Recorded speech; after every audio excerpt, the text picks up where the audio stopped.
Hello everybody, welcome to the Geek's Handbag, coming to you from somewhere in the middle of nowhere. I hope you're all keeping well. So today I'm going to be taking a look at the new Doctor Who Annual 2022. And here it is, the Doctor Who Official Annual 2022. Now, there has of course been a lot of fuss made about the fact that Jodie isn't on the front cover. And I can kind of understand why. I think it's the first time we've got a Doctor Who Annual which doesn't feature the current Doctor on the front. So it does seem a bit strange, and I can understand why people are a bit miffed. That said, I do actually quite like the cover. It's kind of simplistic. TARDIS looks nice, love the little colourful graphics around it. And of course, she is on the back in her prison get-up. So there is a picture of Jodie on the back and some nice little colourful graphics around her. It does look nice. It says the recommended retail price is $7.99, but of course you will be able to find it cheaper if you shop around. So let's open up and see what we've got inside, and the first couple of pages is this picture of the TARDIS interior. Now, I'm not the biggest fan of this particular TARDIS interior, I must admit, but in certain photographs it does look nice, and it is a nice way to start the annual. Then we turn it over, we've got a list of contents for the annual itself, and a picture of Jodie in a red prison outfit that she wore in Revolution of the Daleks, and then we've got a little introductory blurb by the Doctor herself. And it says, "Hello, I'm the Doctor and this is my book, only it isn't like other books because I'm going to tell you what happens at the end first. I escape from space prison. Amazing, huh?"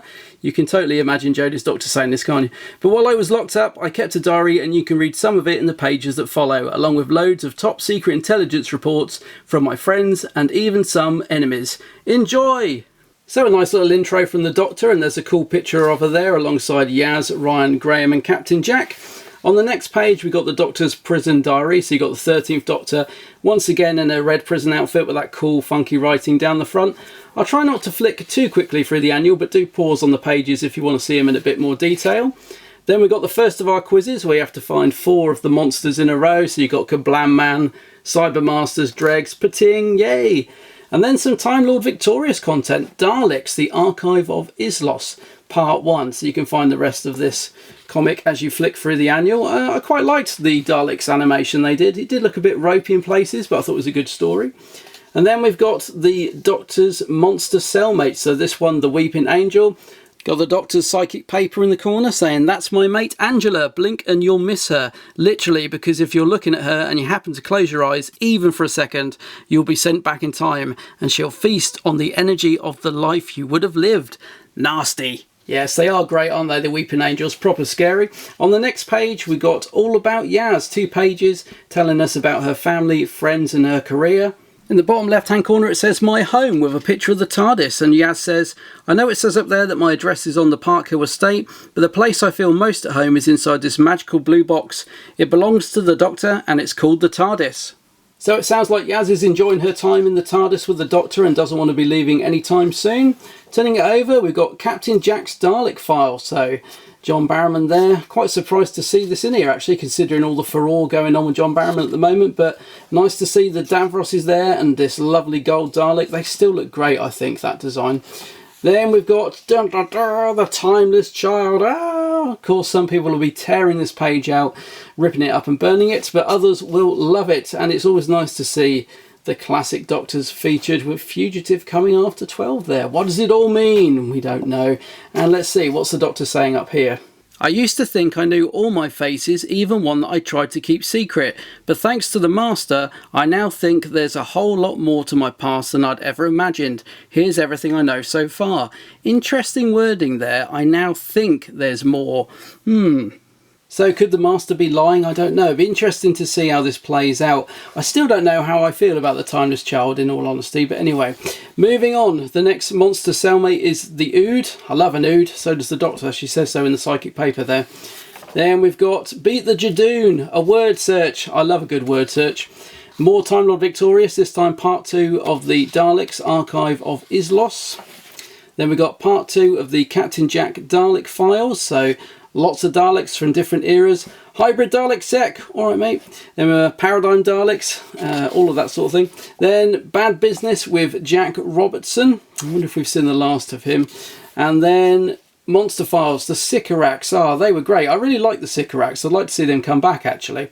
The Doctor's psychic paper says, "Here's a tip for you. If alien invaders ever rock up on Christmas Day and I happen to be fast asleep at the time, be sure to keep a Satsuma handy. It could save your life." So wise words there from the Doctor. On the next page we've got Top Secret, basically looking at some of the locations that have been invaded, like Canary Wharf, by the Cybermen. On the next page we got Past, Present or Future. You tick 5 of your favourite scenes and that matches you up with one of the fam. On the next page we've got Captain Jack's Dalek Files Part 3, Squids In, looking at some of the things that lurk inside a Dalek.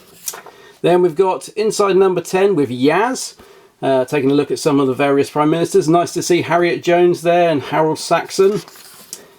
Then we've got Monster Mashup, so you have to try and work out which of these body parts belong to which monster. Then Part 3 of the Archive of Islos, Tyler Victorious.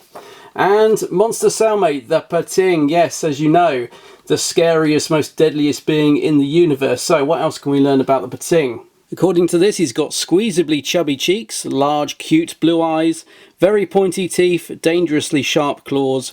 Crimes include greed and extreme violence, and a danger rating of 4. Surely that should be a 5. Yes, don't be fooled by his cuteness. Next up we got Psychic Wallpaper. I thought these might be something you could download to your mobiles perhaps, but it's not. It's just various things that might possibly appear on the Doctor's psychic paper. Next up we got Creepy Clones and Deadly Duplicates. Things like Gangers, remember those? Autons and Sontarans. Then we've got Captain Jack's Dalek Files Part 4. Exterminate brings us more up to date with the most recent Dalek design.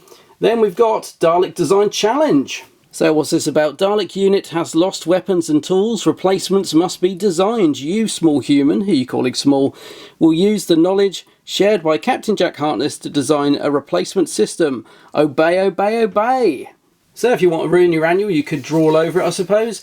Then you got the 4th and final part of Daleks, the Archive of Islos. And then The Division. Ooh, another controversial subject. Let's see what the Doctor's got to say about this. So, quick recap. Turns out I wasn't born on Gallifrey, and I've lived a much longer life than I ever imagined. So why can't I remember any of it? And what was I actually doing all this time? Yes, I'm really not sure how I feel about the whole Division thing, and some of the wording on that makes me a little bit uncomfortable, especially I wasn't born on Gallifrey, but we'll see where Chivers goes with it. Anyway, next up we got Monster Cellmates, the Silence. I really like the Silence. I think they're a great monster, although I feel their potential was a little bit wasted at times. Then we've got Scary Christmas and Unhappy New Year. Cyber Shades, yay! That looks at some of the Doctor's Christmas adventures. Then we've got Captain Jack's Dalek Files Part 5, Made in Britain, looking at the most recent Dalek design. I think I like this design. I can't quite make my mind up. I think sometimes it looks really good. And then Breaking Free, some of the messages and notes the Doctor made whilst in space jail. And then we got Fam Farewell. So we've got 2 to-do lists, one from Graham and one from Ryan. On Graham's list you got things like teach Ryan to ride a bike, see Elvis play live, have one last conversation with wife Grace, dress up as a Cyberman, things like that. And it looks like Graham's managed to tick all these things, so he's done well. Ryan Sinclair's list includes things like fall off stupid bike, race across desert planet, sort things out with dad, slam dunk some Cybermen. Ryan hasn't bothered to tick any of these, but we're assuming he did some of it, so you get the idea. And so we say farewell to Graham and Ryan, and then what the future holds, with one last little note from the Doctor that says, "My life has had lots of chapters and it's always sad when one ends. Yaz and I will miss Graham and Ryan loads, but something tells me the TARDIS won't be quiet for long. Who knows, maybe you'll join me. What do you think might happen if you did?" And below that we get a little space here for you to draw a future monster that you might meet. And on the other page we get the answers to the puzzles and our first picture of Plasterer Dan. And then it's that nice TARDIS picture again, and that is it. So for an annual that doesn't actually feature the 13th Doctor on the front cover, it certainly contains a lot of 13th Doctor era content and seems to particularly tie in with the Revolution of the Daleks special, which actually makes it feel a little bit dated already. I love collecting the Doctor Who annuals every year, but they do seem to be getting thinner and thinner, and this one is just 64 pages.